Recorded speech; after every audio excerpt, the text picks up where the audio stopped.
foi uma campanha ridícula do Brasil. Bem, assim, a seleção brasileira é uma seleção decadente. Tá? Não vamos misturar aqui futebol brasileiro, futebol praticado com o Brasil, com seleção brasileira. A seleção brasileira é decadente. A seleção brasileira tomou de 7-1 em casa na maior derrota da história do esporte. Desconheço que em alguma modalidade minimamente relevante, uma semifinal de torneio mundial, hospedada pelo maior campeão dessa modalidade, com pretensões de ser campeão do mundo novamente, e esse campeão do mundo é massacrado e perde da maneira que o Brasil perdeu para a Alemanha. Detalhe, a Alemanha sofreu contra times pequenos, né, durante a Copa do Mundo. A Alemanha não goleou a França, foi 1-0, e na final com a Argentina ganhou de 1-0 da prorrogação. Não fosse Higuaín, a Argentina seria campeã no Maracanã. Ou seja, a Alemanha ela era um bom time, mas não era o Brasil de 50, que até perdeu para o Uruguai e atropelou quase todo mundo. Não, a Alemanha fez uma Copa do Mundo, ali, jogando, ganhando, tendo dificuldades aqui a colar, enquanto o Brasil fez um passeio. Os grandes culpados ali são os dois técnicos que foram campeões do mundo pelo Brasil pelas últimas vezes, Parreira e Felipão, reunidos pela CBF. Ficaram na concentração da Granja Comari, com toda a condição, onde eles bem entendiam, convocaram quem eles quiseram, tinha apoio popular, tinha grande apoio. Aliás, em 2013 ganharam aquela Copa América, né, em condições... Copa América não, Copa das Confederações, que era o torneio da enganação, me engana que eu gosto, né? O cara ganhava aquele negócio, dando serviço na Copa, a conversa era outra. E por que eu estou lembrando disso? Porque, cara, qual foi a lição tirada do 7-1? Nenhuma, zero. Zero. A CBF é incompetente, a gente sabe. Agora, quem vai trabalhar à beira do campo tem que apresentar alguma coisa. O Dorival ficou 25 dias com esses caras. A seleção brasileira é um nada. A seleção brasileira na Copa América foi um nada, não apresentou nada. É um cara muito gente boa, o Dorival. Gosto muito dele, mas convenhamos. Conclusão, não existe um técnico brasileiro capaz. Não existe um técnico brasileiro capaz de assumir a seleção decadente e resgatá-la do buraco para colocar num outro patamar. Não existe. Não existe. Tá? Eu não sei nem se o Abel Ferreira ou o Jorge Jesus conseguiriam, por exemplo, realizar tal proeza. Achei que a CBF foi bem quando tentou o Ancelotti. Porque o Ancelotti é um técnico de primeira linha. Você tem que tentar um cara grande, então. Tentou alguém grande, não conseguiu. Aí se expôs ao ridículo. Mas a ideia não era ruim.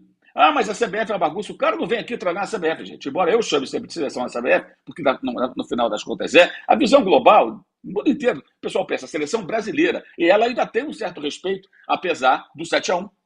E resgatar a seleção brasileira, que é decadente, colocá-la como campeã do mundo, por exemplo, seria muito desafiador, é muito estimulante para um cara vitorioso. Então não seria um absurdo ele pensar, cara, eu vou pegar esse negócio aqui, vou consertar e eu posso ganhar.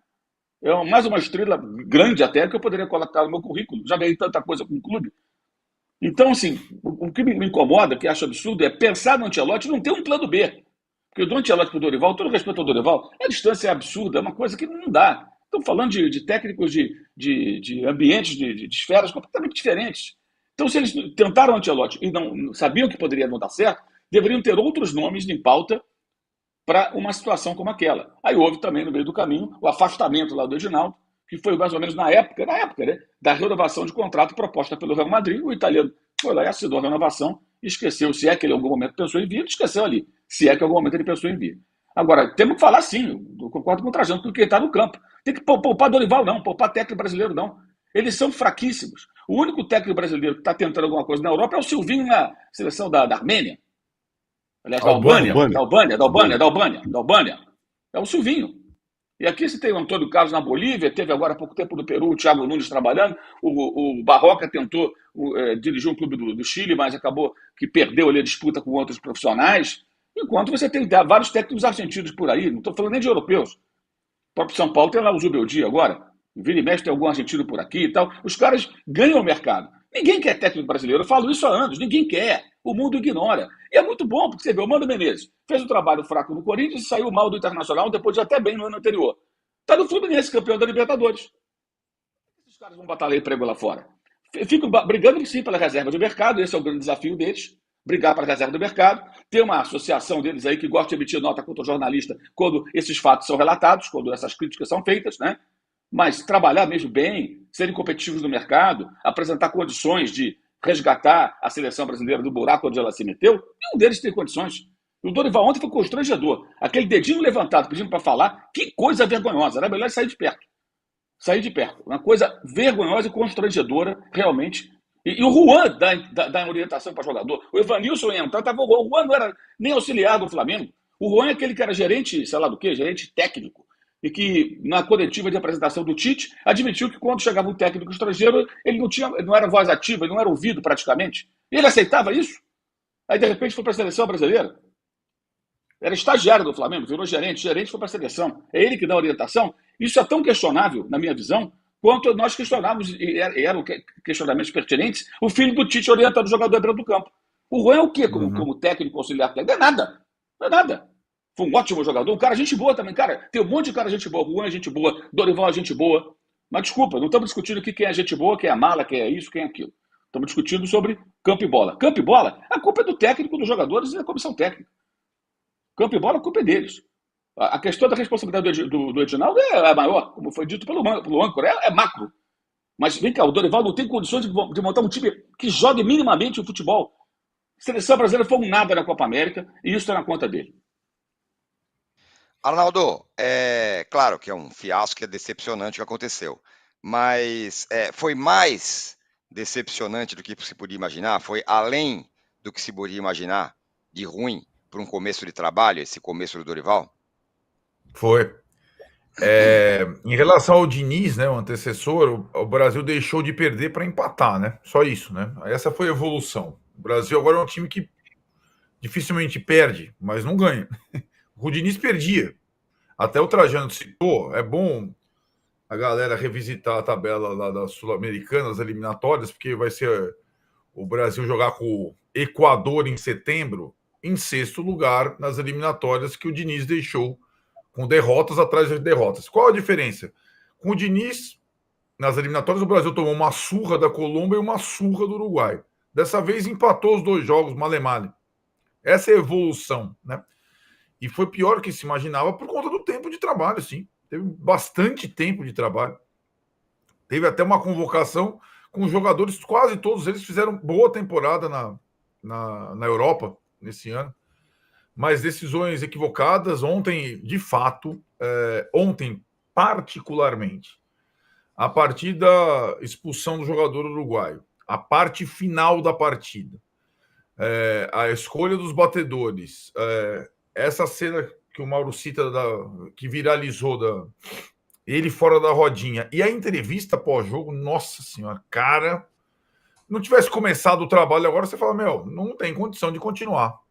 Eram cenas de um fim de trabalho, né, que está apenas começando.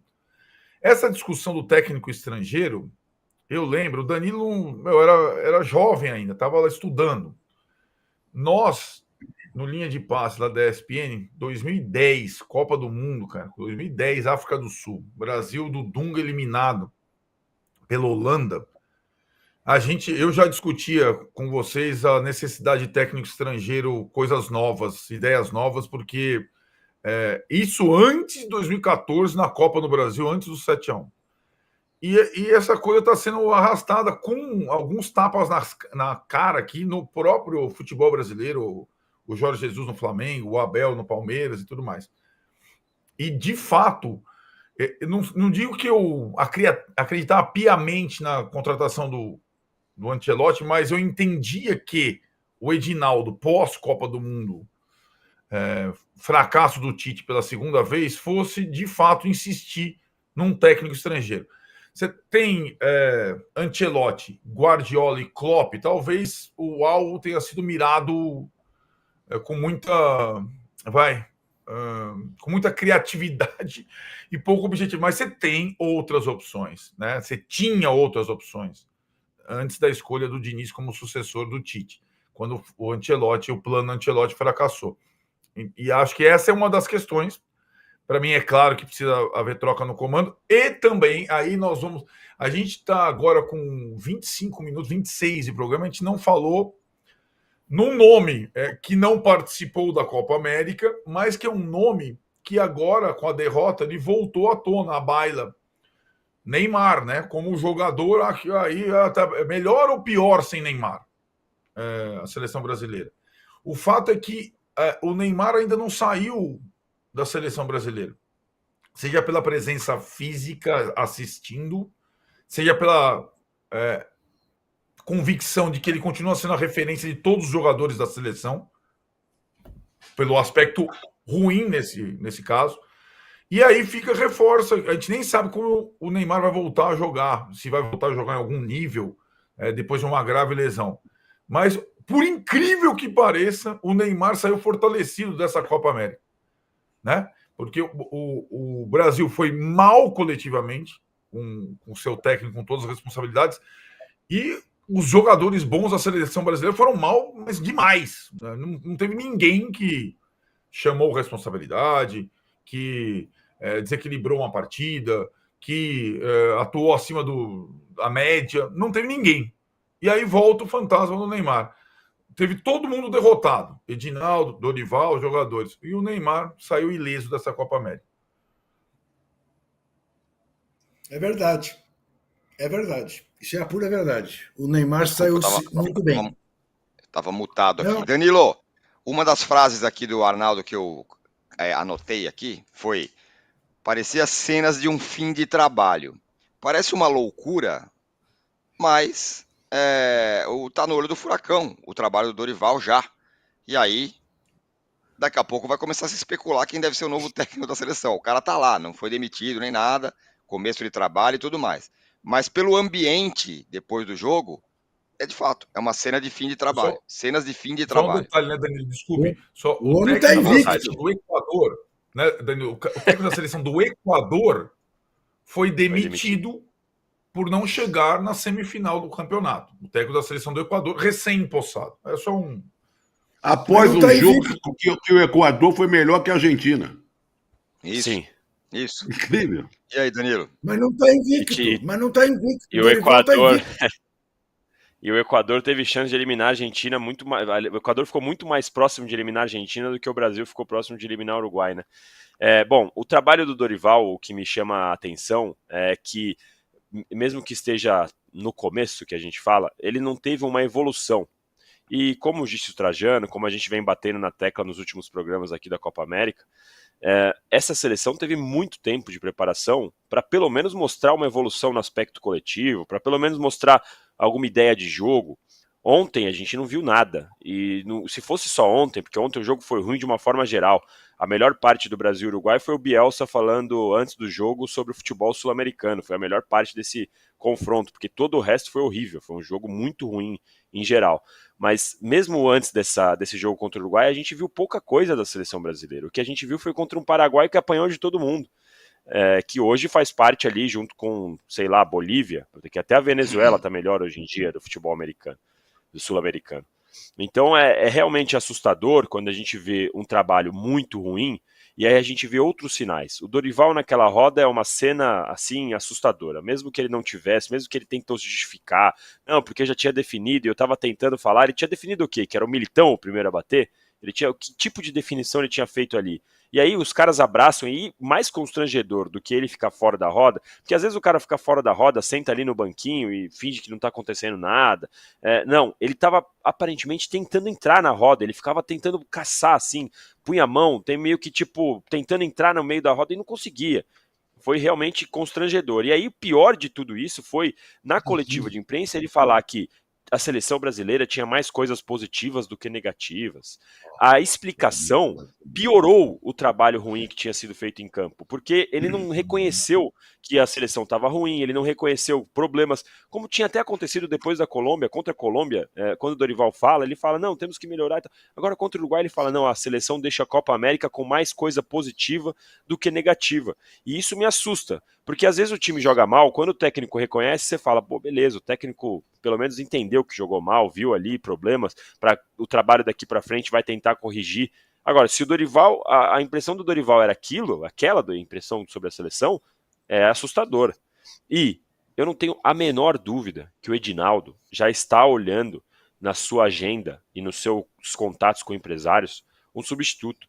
O Edinaldo não vai bancar o Dorival se a seleção continuar na próxima data FIFA agora em setembro, daqui 2 meses.